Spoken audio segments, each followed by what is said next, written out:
Having lost the political argument, leftists are desperately clinging to this idea that they have the monopoly on cool, and that no countercultural movement could ever be created by the right. In fact, I've never seen so many members of the lefty Twitterati so triggered as when I tweeted, "Conservatism is the new counterculture."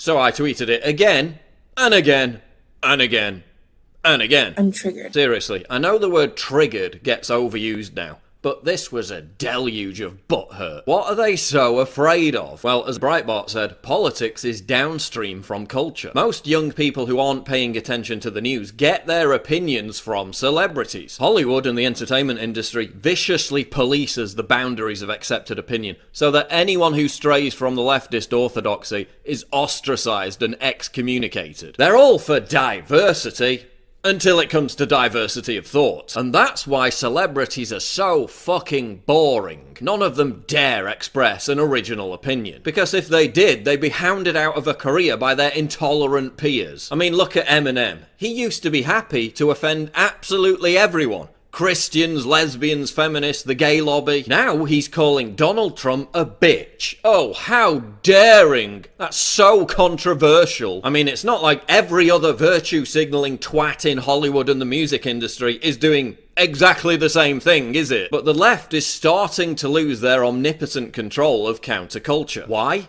Well, counterculture used to be intrinsically leftist because the right had political power. It was a natural counterbalance. But up until very recently, the right had been getting its ass kicked in the culture war for decades. So now we have a whole new generation emerging who have no memory whatsoever of the right being in political power or having any dominance in the culture war. All they've experienced is the left's total domination of the culture war and their intellectual intolerance of anyone who goes against the grain. So for teenagers and 20-somethings, all they've ever known is having dominant culture fed to them by the left. So it comes down to this. You can't be the dominant culture and the counterculture. That's why conservatism, or a particular brand of it, is becoming the new counterculture. It's a natural progression. And you can see this new phenomenon beginning to emerge when you look at Generation Z. Teenagers born after the year 2000 are the most conservative generation since World War II. 14% of 14 and 15-year-olds said they had a conservative outlook, compared to 2% of millennials and just 1% of Gen Xers. That's a huge difference, and it's only going to grow. We're red-pilling Generation Z. The tsunami of positive messages I get from teenagers every single day telling me about how it was my videos that turned them from being a social justice warrior, a Black Lives Matter supporter,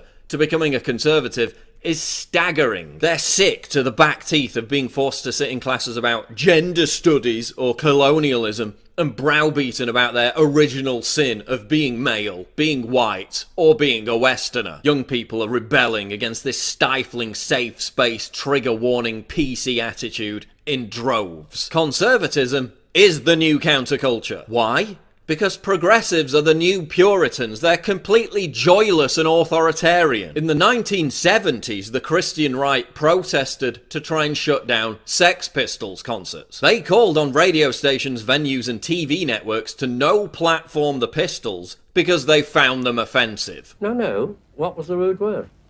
Shit. In 2017, it's the politically correct obsessed left that campaigns and riots to no platform and shut down conservatives for being offensive. The right-wing temper tantrum over the Sex Pistols back in the 70s only made the Pistols more taboo, more avant-garde, and therefore more counterculture. And we're seeing the same effect now, only in reverse. What happened after the Berkeley riots? Milo's book sales surged by over 12,000%, with the book having already skyrocketed to #1 on Amazon because the left had a temper tantrum. Your joyless, censorious, puritanical persecution of Milo is exactly what's turned him into a complete rock star. After his Twitter ban, Milo became more counterculture than ever before, because Silicon Valley doesn't represent the counterculture. It's been in place so long now that it's the new establishment. Conservatism is the new punk rock, and you've only got yourselves to blame, You complete idiots. And obviously I don't mean conservatism like Mitch McConnell conservatism. I'm not talking about old establishment Republicans. If you prefer, you can think of it as cultural libertarianism. But whatever you want to call it, this is the new counterculture. Everything that the left had has gone completely stagnant. This is the only countercultural movement that's definable, that's going anywhere, that resonates with anyone. And that's why the regressive left is terrified. Oh yeah, and don't come at me with a bunch of obscure movements within music or popular culture to try and debunk me, okay? Barely anyone has ever heard of those movements. We're the ones who are resonating. The other thing is, I don't know what it is about this profile image, but it triggers the holy hell out of leftists. I was actually going to change it for 2017, but after I saw how much they can't stand it, I'm keeping it forever.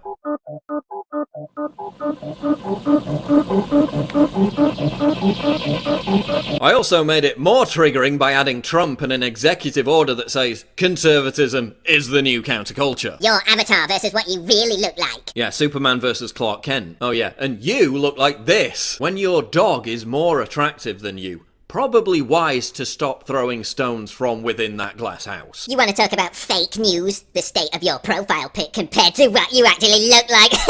Oh, so you really want to turn this into a beauty contest? Okay. So we've got the likes of Milo, Crowder, Lauren, Marion, Tomei, and yours truly. Who've you got? Michael Moore? Lena Dunham? Amy Schumer? Madonna? Cenk Uygur?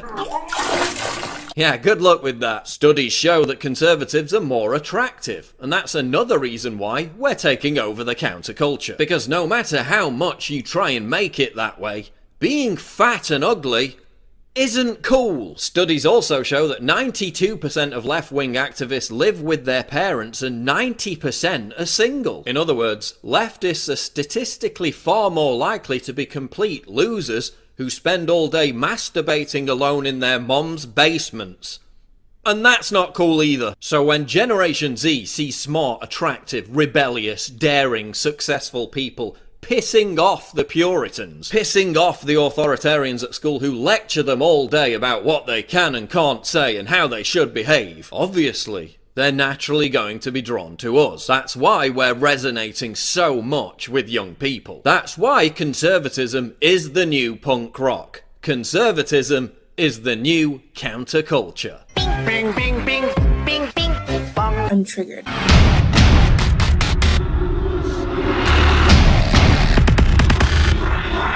What?